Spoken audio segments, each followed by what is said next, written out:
A titration is a lab technique in which the concentration of an unknown substance can be determined by reacting it with a certain amount of a known substance, known as the standard solution. The setup is usually as follows, where we have the standard solution. Standard solution means it is a substance in which the concentration and volume are known for that substance. So the standard solution is something that we would prepare. In this example, we have prepared a 0.1 molar solution of hydrochloric acid, and that is placed in the burette, which has this valve here which allows us to control the amount of substance that is added into our unknown substance, which we know is sodium hydroxide. We do not know the concentration of that solution. What is important for the unknown is that we know the exact volume of that solution that is added, and for that we use a pipette. The pipette normally comes with a fixed volume that it can measure, and you would use that to deposit the exact volume of substance into the conical flask. Once you have the titration set up in such a way where you know the volume of unknown substance and you know the concentration of the known substance, you would then start the titration where you have an indicator. Your indicator, in this case, since we have a strong acid and a strong base, that means that we will form a neutral salt.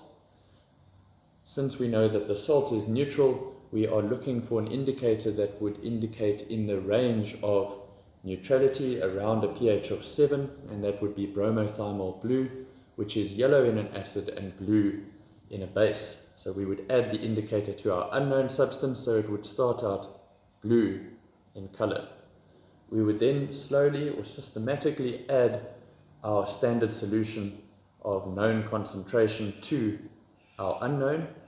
and we would continue this until we reach the point known as the equivalence point. The equivalence point is the point at which equal amounts of acid and base have been added to the solution. So in this case, it's the point at which the number of moles of hydrochloric acid is equal to the number of moles of sodium hydroxide, and we know that because the indicator will indicate exactly halfway between yellow in an acid and blue in a base. Once we know that, what that then tells us is we know exactly what volume and concentration of standard solution has been added. We also know exactly what volume of the unknown solution was present at the start, so we can say the following. Since we know that our ratio of hydrochloric acid to sodium hydroxide is 1:1, what that tells us is that the number of moles of HCl at this point, at this equivalence point, must be equal to the number of moles of sodium hydroxide at this point. The number of moles of HCl can be determined by multiplying the concentration of our standard solution, 0.1, by the volume that we have determined from the burette. In this example, we found that to be 17.3 cubic decimeters, and we know that that must be equal to the concentration of that unknown substance multiplied by the volume, and we know that we started by adding 25 cubic decimeters of this solution, which means that we can then solve for the concentration of this unknown substance to find that it is 0.0692 moles per cubic decimeter. So this titration technique has allowed us to use a standard solution of an acid and react that with an unknown concentration of a base. Knowing that they will neutralize with each other, we are able to determine the point at which exactly the same amount of acid has been added as there is base present, called the equivalence point, where the number of moles of each is equal, and then using the volume that we have added and the concentration of that standard solution, we can determine the concentration of that initial substance.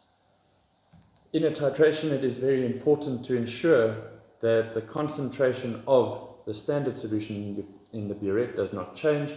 which is why before we start this